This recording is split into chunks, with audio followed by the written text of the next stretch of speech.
आज पूरी दुनिया भारत के स्टार्टअप की तारीफ करने में लगी हुई है कि कैसे भारत के स्टार्टअप नई नई इनोवेशन लाकर भारत को ग्रो करा रहे हैं। जहाँ पहले लोगों की दिलचस्पी ससुराल फेमस था और ये रिश्ता क्या कहलाता है ऐसे सीरियल्स देखने में हुआ करती थी, अब इन लोगों की दिलचस्पी बढ़ी है शार्क टैंक इंडिया जैसे शोज में। बहुत से यूनिकॉर्न स्टार्टअप भी हैं जिन्होंने अब तक प्रॉफिट की शक्ल नहीं देखी। यूनिकॉर्न स्टार्टअप वो स्टार्टअप होता है जिसकी वैल्यूएशन $1 बिलियन को टच कर चुकी है, मतलब लगभग 8,500 करोड़। और इंडिया में सिर्फ 15% यूनिकॉर्न स्टार्टअप ही प्रॉफिटेबल है। इसलिए आज की वीडियो हम बात करेंगे क्यों इंडिया में स्टार्टअप फेल हो रहे हैं।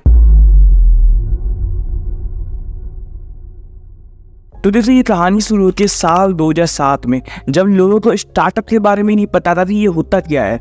उस टाइम पर सचिन बंसल और विन्नी मसल ने फ्लिपकार्ट नाम से वेबसाइट बनाई, जिसे बाद में वॉलमार्ट, जो कि अमेरिका की बहुत बड़ी रिटेल चेन कंपनी है, उसने $20 बिलियन की वैल्यूएशन पर खरीद लिया। वॉलमार्ट की फ्लिपकार्ट डील के बाद तो भारत में फंडिंग की बाढ़ आ गई हो। इन्वेस्टर दबा पे स्टार्टअप में पैसा डालने लगे और एक नई तरह का कल्चर डेवलप हो गया, जिसमें स्टार्टअप फाउंडर को एक यूनिक आइडिया लाना होता और इन्वेस्टर तो बड़ा बड़ा विजन दिखाता थे, फंडिंग उठानी होती और इस फंडिंग के जरिए मार्केटिंग करके नए यूजर्स ग्रैब करने होते हैं ताकि अगली बार इन यूजर्स को दिखा करके अगला राउंड रेस किया जा सके और फंडिंग लाई जा सके। अब असल में किसी भी स्टार्टअप को फंडिंग की जरूरत कब पड़ती है? 3 केसेस है जिनमें मुझे लगता है कि किसी भी स्टार्टअप को फंडिंग की जरूरत पड़ती है। पहला तो जब मैं बिल्कुल ही नई कैटेगरी में बिजनेस बना रहा हूँ तब उसे फंडिंग की जरूरत पड़ती है। जैसे आज हम पेटीएम मेटो की बात करें, इनको फंडिंग की जरूरत थी ताकि ज्यादा से ज्यादा लोगों को अवेयर कर सके। और दूसरा केस वो है जिसमें फाउंडर को लगता है कि उनका आइडिया बहुत धमाकेदार है और कोई बड़ा प्लेयर आता है उनका मार्केट ना खा जाए, इसलिए वो जल्दी से जल्दी खुद को बड़ा बनाकर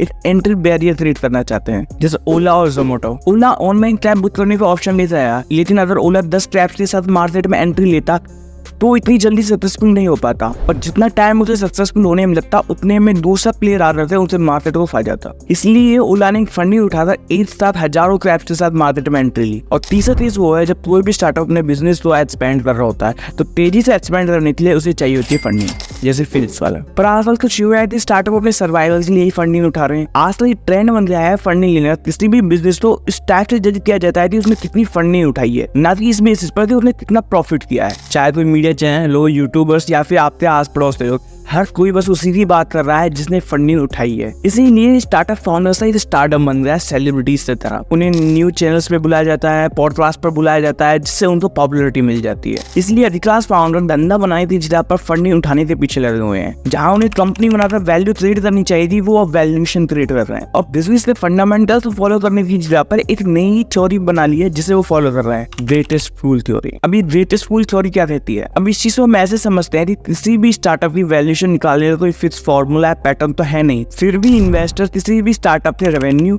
और एक्टिव यूजर्स के बेसिस पर उसकी वैल्यूएशन डिसाइड करते हैं। और सभी भी स्टार्टअप में तो सिर्फ एक्टिव यूजर्स के बेसिस पर ही आपको फंडिंग मिल जाए। इसी एग्जांपल से समझते हैं। सपोज एक कंपनी है ट्रैफिक कोड जिस पर 1 लाख मंथली यूजर्स हैं। अब मैं इन्वेस्टर रमेश से 5,000 दिखाता हूँ कि मेरे पास 1 लाख मंथली यूजर्स हैं और इन यूजर्स के बेसिस पर वो मेरी वैल्यूएशन निकालता है 1 करोड़ रुपए की और मुझे 10% शेयर है बदले 10 लाख रुपए देता है।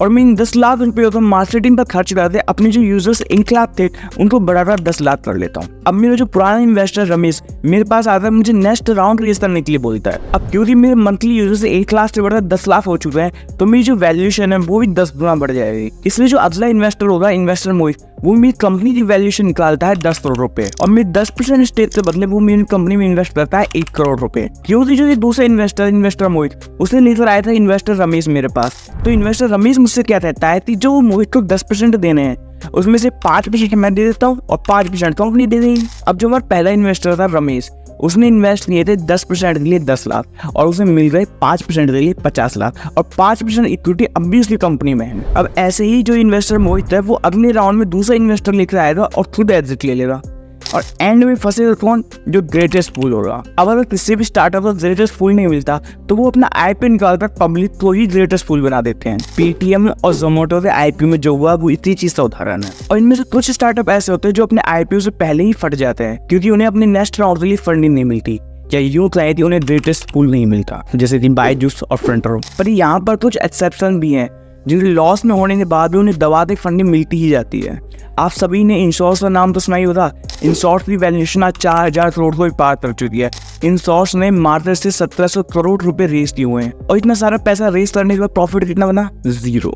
और 0 कहना भी ठीक नहीं होगा क्योंकि ये अभी तक माइनस में ही चल रहा है। अब कुछ लोग इसमें आर्ग्यूमेंट देते हैं कि इसमें गलती क्या है। फाउंडर्स को उनको कंपनी से सैलरी मिल रही है और इन्वेस्टर के पैसे बन रहे हैं। पर इसमें एक प्रॉब्लम है, आपका बिजनेस पूरी तरह से फंडिंग के ऊपर डिपेंड हो जाता है। जिस दिन आपको फंडिंग मिलना बंद हो गई उसी दिन आपका स्टार्टअप बंद, और कंपनी से जिन शेयर्स के बेसिस पर आपकी नेटवर्थ बनती है उन शेयर्स की वैल्यू भी जीरो हो जाएगी। रविंद्रन बायजूस के पास $2 बिलियन के शेयर्स थे बायजूस थे, जिनकी वैल्यू आज ₹0 हो चुकी है। हाँ सही सुना आपने, ₹0। अब इंश्योर्स ऐसे 1-2 एक्सेप्शंस ही है जिनको लॉस में होने के बाद भी फंडिंग मिलती रहती है, पर ये 1 मिलियन में से एक ही आइडिया होता है। इससे आप 4 दिन का पैसा तो बना लो लेकिन लेगेसी नहीं बना पाओगे, जो आज टाटा, बिरला, रिलायंस, अडानी जैसी कंपनीज की बनी हुई है। और इसका इफेक्ट क्या होता है कि आप धीरे धीरे इन्वेस्टर के ऊपर डिपेंड होने लगते हो और इन्वेस्टर के प्रेशर में आकर कंपनी के लिए डिसीजन लेते हो। और यही हमारा सेकंड रीजन बनता है स्टार्टअप के फेल होने के पीछे, इन्वेस्टर प्रेशर। आप सबने ज़ोहो का नाम तो सुना ही होगा। ज़ोहो एक बूटस्ट्रैप यूनिकॉर्न है जो डिजिटल बिजनेस सॉल्यूशन प्रोवाइड करता है। ज़ोहो के founder and CEO Sridhar Vembu ने मनी कंट्रोल की इंटरव्यू के दौरान बताया कि बहुत से स्टार्टअप इन्वेस्टर के प्रेशर की वजह से फेल होने में लगे हुए हैं, और ये दबाव सिर्फ VCs नहीं बना रहे, पूरा इकोसिस्टम उनके ऊपर ये दबाव बना रहा है। ये कुछ ऐसा ही है जैसे कोटा में स्टूडेंट सुसाइड कर लेते हैं ड्यू टू प्रेशर, ऐसे ही कुछ फाउंडर्स अपनी कंपनी को सुसाइड करवा लेते हैं due to pressure. Raveendran Byju's की वाइफ दिव्या गोकुलनाथ एक इंटरव्यू के दौरान बताते हैं कि पिछले 1 साल से रविंद्रन ठीक से अपनी नींद भी पूरी नहीं कर पा रहे हैं और उनकी मेंटल हेल्थ दिन ब दिन खराब होती जा रही है, क्योंकि उनके ऊपर प्रेशर बनाया जा रहा है कंपनी की सेल को बढ़ाने का, जिससे कंपनी का IPO लाया जा सके और इन्वेस्टर एग्जिट ले सके। और इसी दबाव में आधार बायजूस के पास जितना भी कैश रिजर्व था वो सारा मार्केटिंग पे खर्च कर दिया ताकि रेवेन्यू बढ़ाया जा सके। ऐसा ही कुछ हुआ फ्रंटो के साथ, जहां उन्होंने अपनी सारी फंडिंग मार्केटिंग के ऊपर खर्च कर दी और उनके पास नया कोर्स बनाने के लिए फंडिंग ही नहीं बची और ना ही अभी उन्हें दूसरा इन्वेस्टर मिल रहा था। आज ना इन्वेस्टर इसलिए इन्वेस्ट करना चाहता है ताकि वह आपकी कंपनी से एग्जिट ले सके। आपका बिजनेस चले ना चले, ग्रोथ करे ना करे, उससे कोई मतलब नहीं है।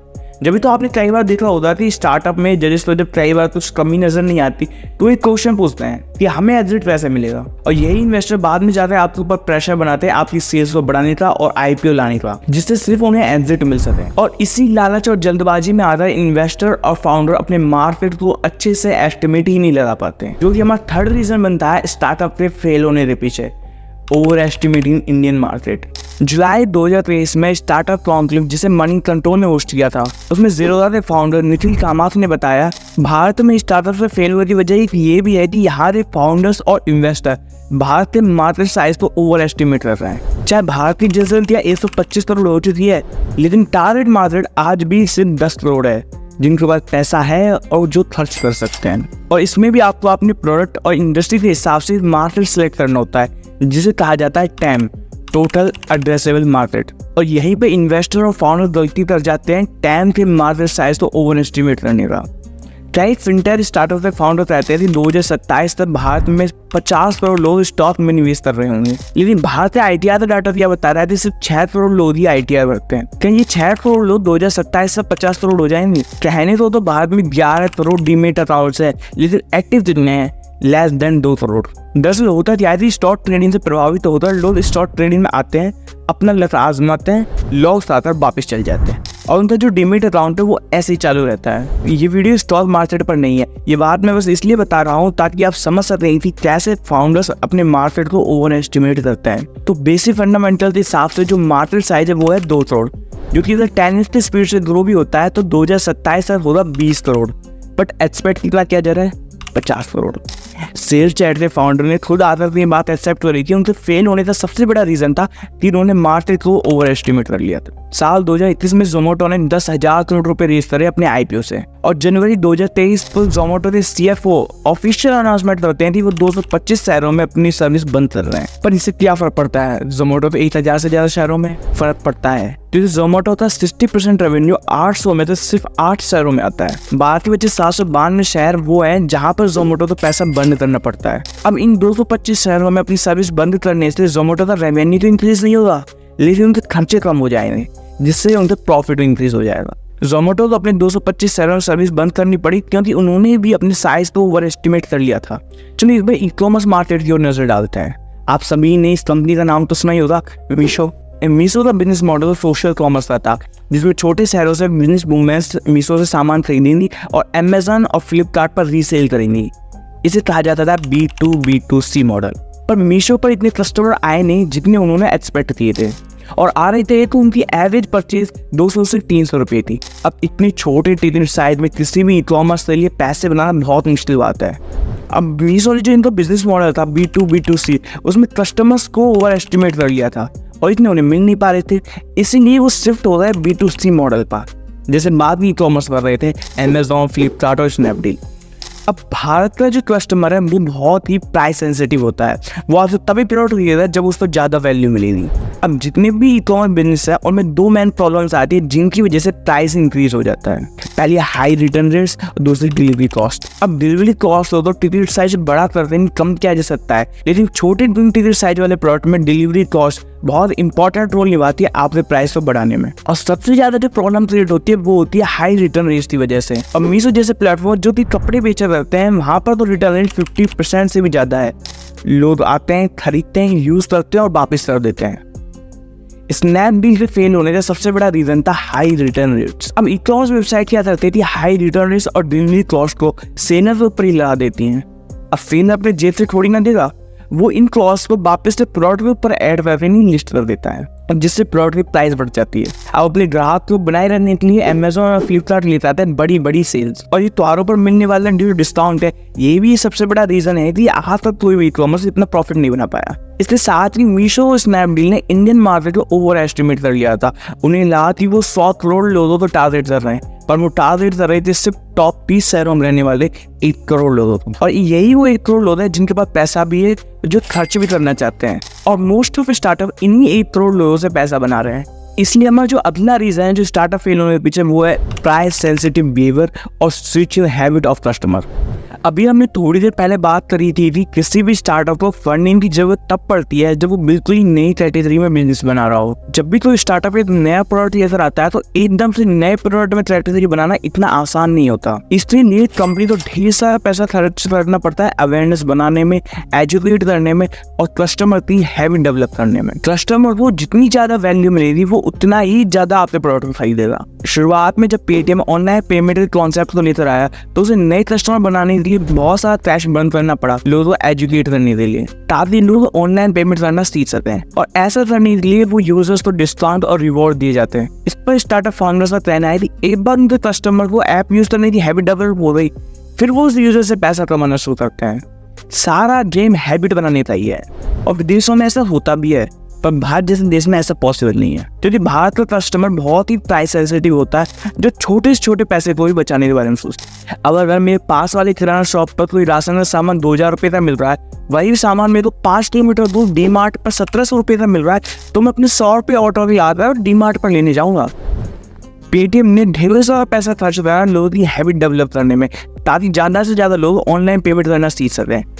और जैसे ही लोगों की हैबिट डेवलप हुई तभी मार्केट में एंट्री होती है भारत पे और फोन पे की। और भारत पे और फोन पे तो इतना पैसा खर्च करना ही नहीं पड़ा, क्योंकि पेटीएम ने ऑलरेडी इनके लिए मार्केट बना दिया था। जहाँ पहले पेटीएम अपने मर्चेंट यूजर से 2% कमीशन चार्ज किया करता था, भारत पे ने आकर उसे फ्री कर दिया। और इस 2% कमीशन को बचाने के लिए लोग पेटीएम से भारत पे की तरफ शिफ्ट हो गए। सेम ऐसा ही हुआ मीट माई ट्रिप के साथ। मीट माई ट्रिप ने ऑनलाइन टिकट बुकिंग सिखाने के लिए ढेर सारा पैसा खर्च करा डिस्काउंट और एजुकेशन देने में। अब मीट माई ट्रिप के बाद रेवेन्यू तो सिर्फ 2 सोर्स थे। पहला तो टिकट पे मिलने वाला कमीशन जो कि एयरलाइंस और होटल ओनर्स देते थे, दूसरा कन्वीनियंस फीस जो कस्टमर दिया करता था। मीट माई ट्रिप ने टिकट बुकिंग के बाद कंप्लीट बिहेवियर को बदल कर रख दिया। और जैसे ही लोगों में हैबिट डेवलप हुई ऑनलाइन टिकट बुक करनी थी, तभी मार्केट में एंट्री होती है ईज माई ट्रिप की। अब ईज माई ट्रिप कहता है ये जो कन्वीनियंस फीस है ये तो हम नहीं ले रहे, हम बस जो टिकट पे मिलने वाला कमीशन है उससे काम चला लेंगे। जो पे करना होता था एयरलाइंस और होटल को, अब कस्टमर को कुछ पे नहीं करना पड़ रहा था, इनके लिए तो एक तरह से डिस्काउंट मिल रहा था। और अपनी इसी स्ट्रेटेजी की वजह से ईज माई ट्रिप जल्दी इंडिया का सेकंड लार्जेस्ट प्लेयर बन गया ऑनलाइन टिकट बुकिंग में, क्योंकि यहाँ पे लोग अपनी हेल्थ से जल्दी ही स्विच कर लेते हैं जहाँ पर उन्हें ज्यादा फायदा मिलता है। इसीलिए तो इंडिया जैसे मार्केट में फर्स्ट मूवर एडवांटेज तो आपको मिल ही नहीं सकती, क्योंकि जब तक मार्केट क्रिएट होता है तब तक मार्केट में और दूसरे कॉम्पिटिशन आ जाते हैं। अब आपकी कैटेगरी में कॉम्पिटिशन क्रिएट होने से आपके बिजनेस पर इफेक्ट तो पहुंचता ही है, कई बार दूसरी कैटेगरीज में बिजनेस डेवलप होने से आपके बिजनेस पर इफेक्ट पहुंचता है। अब Shaadi.com का एग्जाम्पल को ले लीजिए। जब इन्होंने शुरुआत की तब भारत में इंटरनेट की इतनी अवेलेबिलिटी नहीं थी, और अवेलेबल था भी तो उसकी इतनी अवेयरनेस नहीं थी, इसलिए ज़्यादा कंपनीज नहीं थी जो ऑनलाइन थी। इसीलिए Shaadi.com ने जल्दी ही बहुत बड़ी ऑडियंस बेस को कैप्चर कर लिया। लेकिन जैसे जैसे इंटरनेट की अवेयरनेस बढ़ती रही वैसे वैसे नए प्लेस मार्केट में आते रहे, जैसे जीवनसाथी.com, भारत मैट्रिमोनी। जिससे Shaadi.com में धंधा तो कम हुआ लेकिन एक नई इंडस्ट्री डेवलप हो गई, ऑनलाइन मैट्रिमोनी वेबसाइट्स थी। पर फिर आया सोशल मीडिया, लोग फेसबुक और इंस्टाग्राम पर ही अपने पार्टनर्स तो ढूंढने लगे, जिसकी वजह से बहुत सारे डेटिंग एप्स मार्केट में आने लगे, जैसे टिंडर, बम्बल, टूडी मैडली। और इन डेटिंग एप्स और सोशल मीडिया ने ऑनलाइन मैट्रिमोनी की जो वेबसाइट्स थी इनके डाउनफॉल की तरफ शिफ्ट कर दिया। इंडिया में इसलिए भी कई सारे स्टार्टअप फेल हो जाते हैं क्योंकि वो कस्टमर और मार्केट बिहेवियर के हिसाब से तुमको चेंज नहीं कर पाते। और भारत में जिस भी स्टार्टअप ने भारत की जो मेन नस्ल वो पकड़ ली तो फिर वो रुकने वाला नहीं है, चाहे वो ज़ूडियो हो या फिर डीमार्ट। दोनों से बताई थी जितना सस्ता से सस्ता दे पाएंगे उतना ही फ्यूचर में ज्यादा सर्वाइव कर पाएंगे। ज़ूडियो और डीमार्ट की बात अगली हम किसी वीडियो में कर रहे होंगे। और अगर आपको ये केस स्टडी पसंद आए तो आप वीडियो को लाइक कर सकते हैं, और आपको मेरे काम पसंद आता है तो चैनल को सब्सक्राइब कर सकते हैं, और कमेंट करके बताइए कि इस वीडियो को लेकर आपके क्या थॉट्स हैं। Thank you for watching.